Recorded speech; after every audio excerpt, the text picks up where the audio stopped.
Ils sont au bord de l'explosion. Le PSG n'en peut plus, physiquement, mentalement, humainement.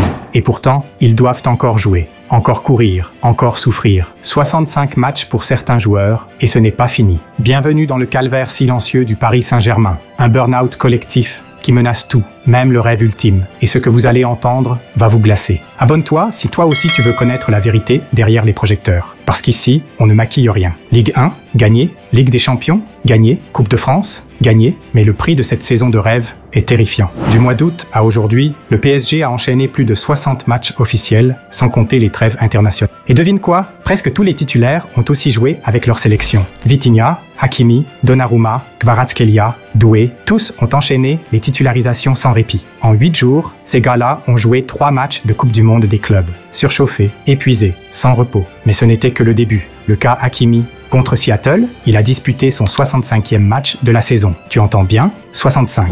À ce rythme, ce ne sont plus des joueurs. Ce sont des machines en surchauffe. Et ces machines, justement, sont en train de craquer. Certains joueurs disent entre eux qu'ils sont cramés. C'est ce qu'a révélé l'insider Jamel. Et le Parisien confirme, plus aucune fraîcheur mentale, plus aucune coupure. Les joueurs tiennent par fierté, plus par énergie. Et là, tout a basculé. Depuis quelques semaines, les signes sont là. Fatigue musculaire, petits bobos qui traînent, des erreurs techniques inexplicables pour des joueurs de ce niveau, des pertes de balles, des sautes de concentration. Le corps lâche, lentement. Et avec lui, la tête. Luis Enrique le sait, il le sent, mais il n'a aucune marge de manœuvre. Chaque match est une finale. Et maintenant, le PSG doit affronter l'Inter Miami de Lionel Messi. Un affrontement explosif, dans une chaleur étouffante. Mais l'enfer ne fait que commencer. On pourrait croire que Paris va rouler sur l'Inter Miami, mais ce serait une erreur monumentale. Miami est chez lui, dans son climat. Messi est chez lui, reposé. Et le PSG arrive avec des joueurs vidés, épuisés, à bout de souffle. Imagine une équipe qui a tout gagné et qui doit encore traverser un désert brûlant pour aller chercher un dernier trophée.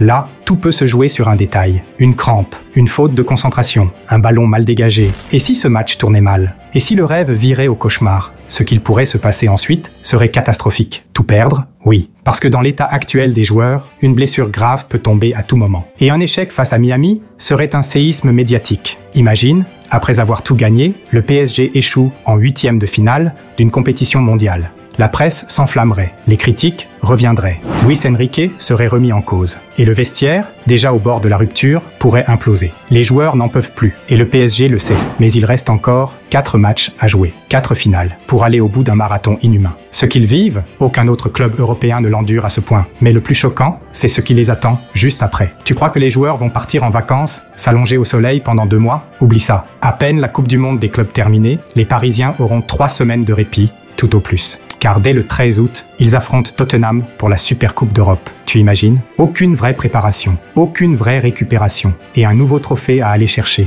Encore, le PSG est dans une spirale infernale, un cercle où la performance est obligatoire, mais la santé oubliée. Et maintenant, une question brûlante se pose. Combien de temps ce groupe peut-il encore tenir debout? Jusqu'à quand Donnarumma tiendra-t-il sans se blesser? Jusqu'à quand Vitinha pourra-t-il courir sans rupture musculaire? L'usure mentale est bien plus dangereuse que la fatigue physique, car elle provoque des craquages, des erreurs, des blessures et au bout, des défaites. Le PSG joue contre lui-même, contre son propre succès, contre cette ambition qui l'épuise et le pousse toujours plus loin, au bord de la rupture. Mais ce groupe est plus soudé que jamais. Ce PSG n'est pas parfait, mais il est courageux. Ce PSG ne triche pas. Il donne tout ce qu'il a, malgré les crampes, malgré la fatigue, malgré les doutes. Ils sont là, ensemble, pour terminer la saison comme des guerriers et offrir aux supporters le dernier trophée manquant. Et toi, qu'est-ce que tu en penses? Ce PSG peut-il tout gagner, malgré le burn-out? Ou est-ce déjà trop tard? Dis-le en commentaire. Et si toi aussi tu veux la vérité, brute, sans filtre, sans maquillage, abonne-toi maintenant. Parce qu'ici, on dit les choses. Et ce n'est que le début.